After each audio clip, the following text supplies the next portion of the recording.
안녕하세요. 글로벌 모터스 최영석입니다. 오늘은 이 11월 첫째 주 글로벌 오토 뉴스를 정리해 보겠습니다. 글로벌 오토뉴스 웹사이트에 이미 다 정리된 것들인데 그중에서 주목을 끌만한 내용들을 뽑아서 영상으로 전달해 드리겠습니다. 첫 번째, 유럽연합의 차기 집행위원장이 그리스 출신의 아토스톨로스 치치코스타스, 이름이 복잡하죠. 이런 이제 결정이 됐고요. 11월 4일 날 청문회를 했는데 그가 그 기존의 정책을 고수한다는 입장을 발표했습니다. 그러니까 내연기관차를 2035년에 판매 금지한다는 것이 골자인 것이죠.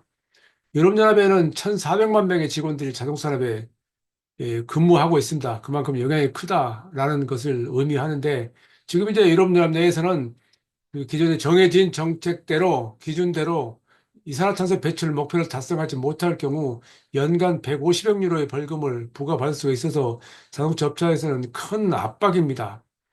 지금 상황에서 업체들은 수익은 급감하고 자동차 회사는 공장 문을 닫고 있고 중국 회사들한테 시장 점유율을 빼앗기고 있다. 이런 상황에서 이런 유럽연합의 정책에 대해서 반대 의견을 표출하는 업체도 있고 반대로 또 오히려 이 규제를 그대로 유지한다는 그런 성명을 발표하기도 합니다. 복잡한 상황이 전개되고 있습니다. 앞으로 어떻게 될지 지켜봐야 되겠습니다.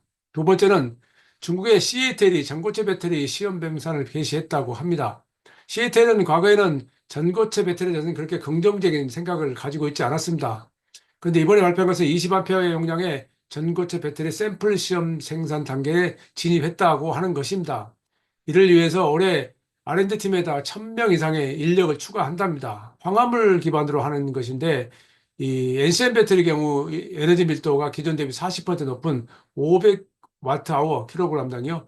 해서 2027년까지 소량 생산을 목표로 하고 있다고 하는데 제가 한번 이 전고체 배터리를 정리해 드린 적이 있었는데 전고체 배터리는 지금 뉴스에 등장할 때는 너무 부풀려진 것들이 많아서 실제로는 2030년 정도 되면은 양산이 시작이 될 가능성이 있고 그때도 업체에 따라서는 수율과 생산성이 도달하지 못해서 그게 완전히 자리 잡는 데까지는 5년, 많게 10년 정도 걸린다는 것이 전문가들의 대체적인 의견입니다. 세 번째 뉴스는 독일 로버트 보쉬가 세계 최대 자동차 부메치 보쉬가 중국 텐센트하고 새로운 전략적 제휴에 대한 양해 계획서를 체결했다는 내용입니다. 주로 이제 퍼블릭 클라우드라든가 자율주행 클라우드, 자율주행 지도, 지능형 콕핏, AI 기반 대형 모델, 지능형 솔루션 이런 관계에 되는데 이 두 회사는 2020년 9월부터 그 MOU를 체결해서 여러 가지 그 협력을 해오고 있습니다. 이 이미 그 2023년 말에 보시는 중국 시장에 첨단 지능형 주행 솔루션을 공급해서 자동차 회사들에게 채용하고 있죠. 그리고 올해 말까지 고정밀 지도가 필요 없는 고급 스마트 드라이빙 기술을 선보일 계획입니다. 예, 고정밀 지도는 이 히어라는 회사가 우리나라 와서 얼마 전에 그 세미나를 한 적도 있었는데 이에 관한 논란이 아직 많지만 이게 어쨌든 간에 정적 지도와 동적 지도를 구분해서 생각해야 되고 어쨌든 그럼에도 불구하고 자율주행차가 인공지능에 의해서 이 완전히 엔드 투end 방식을 하더라도 정밀 지도는 필요하다는 것이 일반적 의견인데 이 보시의 행보가 어떻게 될지는 두고 봐야 되겠습니다. 어쨌든 이 지능형 주행하고 콕핏 솔루션 분야에서 그 두 회사가 더 강화할 거라는 지금 발표를 하고 있습니다. 또 토요타가 이 중국의 포니 A하고 전기 로보택시를 공개한 것도 뉴스입니다. 지금 지난주에는 중국 상해에서 국제 수입 박람회가 개최됐죠. 이 수입 박람회에는 많은 자동차 회사들, 특히 독일과 일본 회사들이 그들의 전기차를 공개하면서 중국 시장에 대한 새로운 이 전략적 그 제휴라든지 다양한 투자 계획을 발표했었는데 이번에 토요타가 포니 AI의 그 7세대 로보택시 기술을 채용한 Z4X라고 하는 모델을 공개를 했습니다. 이게 이제 2025년과 2026년 사이에 중국에서 약 1,000대 정도 출시하겠다라고 하는데, 이것은 이제 중국의 그 로봇택시의 흐름을 알 수 있게 하는 내용이기도 하지만, 일단은 이게 포니에이가 발표한 내용에서 주목을 끄는 것은 로봇택시 운영의 손익 분기점은 약 1,000대 정도에서 발생한다. 글쎄요. 로보택시 자체의 가격이 그렇게 저렴하지 않는다는 걸 감안하면 이 주장이 얼마나 설득력이 있는지 조금은 의문스럽긴 합니다.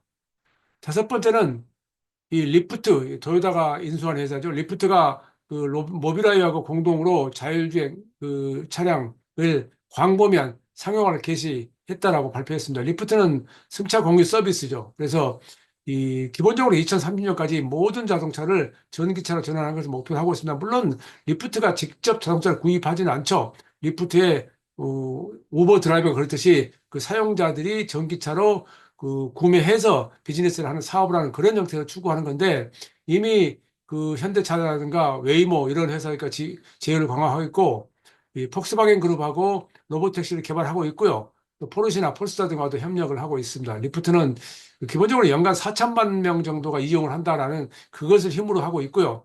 또 모빌아이는 자체적인 그 자율주행 시스템을 업체에 판매하는 것을 노리고 있습니다. 그러니까 이게 웨이모가 그렇듯이 바이두가 그렇듯이 자동차를 생산하지 않고 자동차 산업에 뛰어드는 그 여러 회사 중에 하나가 모빌아이가 포함되어 있고 모빌아이는 이 분야에서 센서 분야에서 굉장히 앞서 있기 때문에 이 분야에서도 앞으로 속도를 낼 것으로 예상이 됩니다.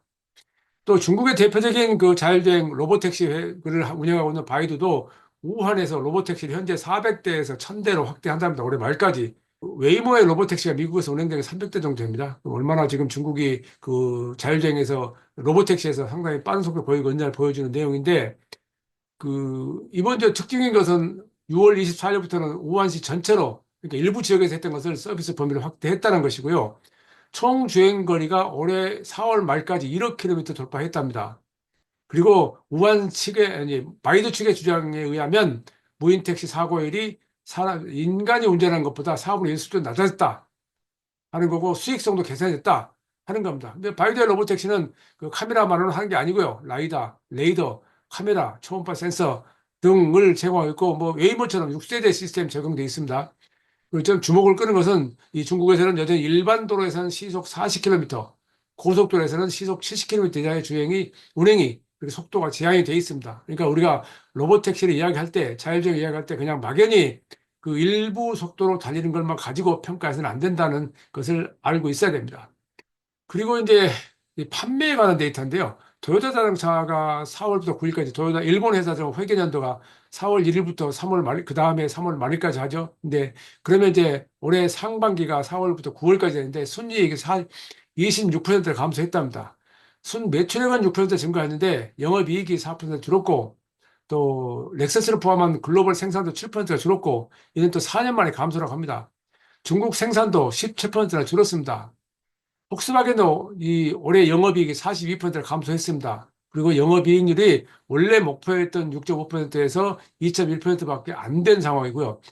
그룹 전체 영업이익률도 5.4%로 부진합니다. 그러니까 보통 과거에는 이제 자동차에서 영업이익을 할 때는 보통 8%, 10%를 이야기했고 그게 이제 테슬라 같은 경우 18%가 올라간 적이 있었는데 지금은 이제 7, 8% 떨어져 있지만은 어쨌든 이 폭스바겐의 어려운 건 사실입니다. 그러니까 이건 토요타만의 문제가 아니고 토요타와 폭스바겐의 문제가 아니고 지금 글로벌 자동차 회사들이 대부분 이런 정도의 지금 감소 추세를 보이고 있습니다. 현대차 그룹이 그나마 감소 추세가 좀 미미하고 거의 현 상황을 유지하고 그래서 상당히 주목을 끌고 있는 상황입니다. 근데 반대로 중국의 그 지리홀딩 그룹은 10월에 신차 판매 대수가 사상 최대를 기록했답니다. 중국 전년 대비 21%나 늘었어요. 그중에 신에너지차 점유율, 그러니까 전동화차 점유율이 50% 육박했고요.